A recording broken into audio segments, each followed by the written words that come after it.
Hello student, आज मैं बताने वाला हूँ बीएड डीएड में उत्तर कैसे लिखें, how to write the answer in BEd DEd exam. आज का जो वीडियो है बहुत महत्वपूर्ण होने वाला है स्टूडेंट, तो बिना टाइम वेस्ट किए हम आज का वीडियो स्टार्ट करते हैं।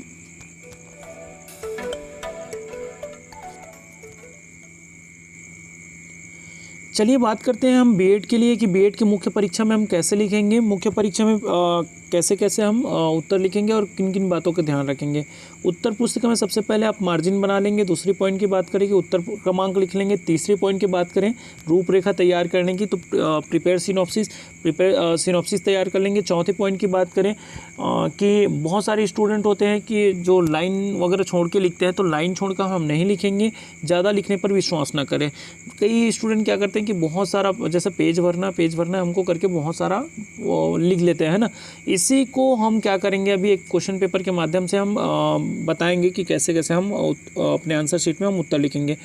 हमने 2018 का जो पेपर है करिकुलम एंड नॉलेज का, उसका पहला नंबर का जो क्वेश्चन है, पाठ्यक्रम से आप क्या समझते हैं, पाठ्यक्रम निर्माण के सिद्धांतों को समझाइए, है ना।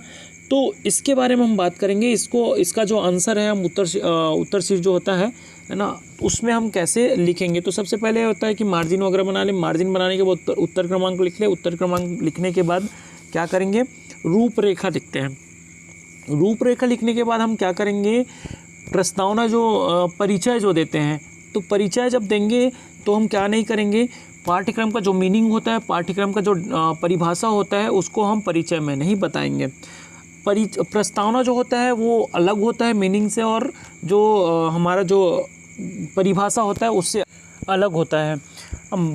जैसे हम प्रस्तावना लिखना चाहें तो प्रस्तावना के लिए हम जैसे एक बात करें, एक उदाहरण ले लें कि जो शिक्षक होते हैं, शिक्षक को जब बच्चे को जब टीच करना होता है तो सही वे में टीच करना होता है, तो एक पाठ्यक्रम की आवश्यकता होती है। पाठ्यक्रम की आवश्यकता तो इसी को हम क्या कर लेंगे, प्रस्तावना में बताएंगे, परिचय में बताएंगे, ना कि हम अर्थ और परिभाषा को लिखेंगे। उसके बाद हम अर्थ जब लिखेंगे, तो अर्थ जब हम लिखते हैं तो जैसे जिस शब्द के जिसके बारे में हम बात कर रहे हैं उसकी उत्पत्ति कहाँ से हुई, कैसे आया, किन किन शब्दों से मिलकर बना है, वो अर्थ में हम लिखते हैं। उसके बाद हम जैसे यहाँ पे लिखे हैं परिभाषा की बात, है ना, तो परिभाषा में हम क्या करेंगे, बहुत सारे शिक्षा शास्त्री होते हैं जो विभिन्न प्रकार के अपने अपने मतों के अनुसार क्या करते हैं, उसको परिभाषित किए होते हैं। तो यहाँ भी हम 3 से 4 लोगों का परिभाषा उनके अनुसार देंगे, है ना। आगे बात करेंगे पाठ्यक्रम की विशेषताओं की, तो पाठ्यक्रम की क्या क्या विशेषताएं हैं। उसके बाद हम लिख सकते हैं पाठ्यक्रम का महत्व, पाठ्यक्रम का क्या महत्व है उसके बारे में हम बताएंगे। उसके बाद हम पाठ्यक्रम के प्रकार के बारे में कि पाठ्यक्रम कितने प्रकार के होते हैं। उसके बाद हम देखिए पाठ्यक्रम के सिद्धांत, जो पाठ्यक्रम के सिद्धांत लिखे आपने देखे हैं, जो क्वेश्चन पेपर हमको मिला है, क्वेश्चन पेपर में एक ही प्रश्न को जो 2 क्वेश्चन को दिया है कि पाठ्यक्रम से आप क्या समझते हैं, पाठ्यक्रम निर्माण के सिद्धांतों को समझाइए, चर्चा कीजिए। तो जो सिद्धांत है वहाँ पे देखिए कि पाठ्यक्रम के सिद्धांत के बारे में तो क्या क्या सिद्धांत है पाठ्यक्रम के, इसको हम समझाएंगे, है ना।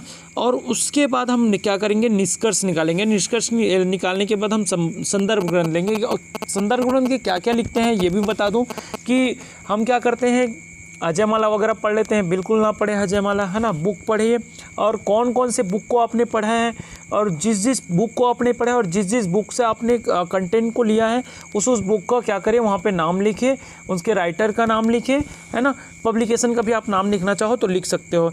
जैसे इसको कितने ये में लिखना है, ये मैं बता दूंगा आपको कि कैसे लिखना है। जैसे आप प्रस्तावना लिख रहे हैं, आपका ये कितने नंबर का होता है, जो बीएड का जो क्वेश्चन पेपर होता है ना, टोटल 80 नंबर का होता है, जो 20 नंबर का होता है आंतरिक मूल्यांकन का होता है।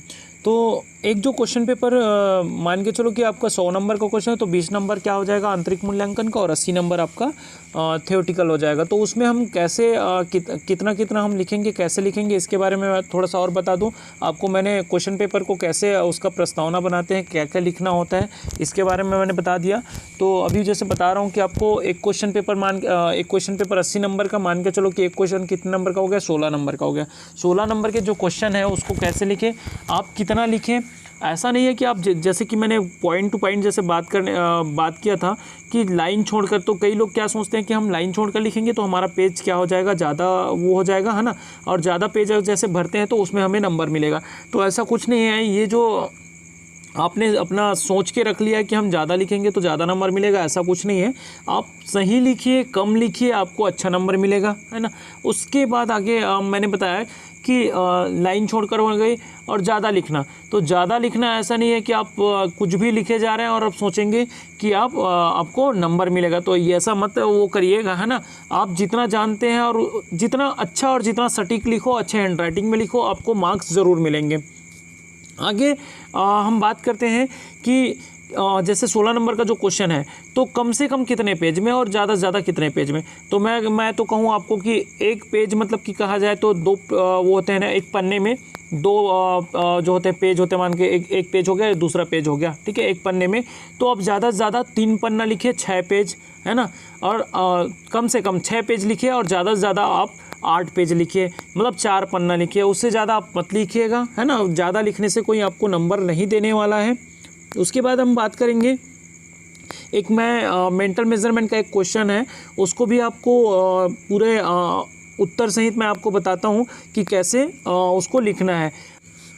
स्टूडेंट, अगर आपने मेरे चैनल को अब तक सब्सक्राइब नहीं किया तो प्लीज़ मेरे चैनल को सब्सक्राइब करें, और मेरा वीडियो आपको अच्छा लग रहा हो तो प्लीज़ लाइक करना ना भूलें और मेरे वीडियो को शेयर कर दें। आगे बात करते हैं, जैसे मैं बता रहा था आपको कि एक मेंटल मेजरमेंट का क्वेश्चन पेपर है, उसको कैसे कैसे आपको लिखना है, क्या करना है, वो पूरा आंसर के साथ में मैंने बताया है। तो आगे देखते हैं, बात करते हैं इसके बारे में। चलिए स्टूडेंट, देखिए केंद्रीय प्रवृत्ति की अवधारणा एवं मापांकों को समझाइए। तो यहाँ पे हम explain the concept of central tendency and measure, तो इसके बारे में हमने बताया, रूपरेखा बना दिया। रूपरेखा बनाने के बाद अर्थ, परिभाषा, मापांक एंड मध्यमान और मध्यांक और बहुलांक की जो परिभाषा दिया, उसके बाद मध्यांक ज्ञात करना ungroup data and group data के माध्यम से।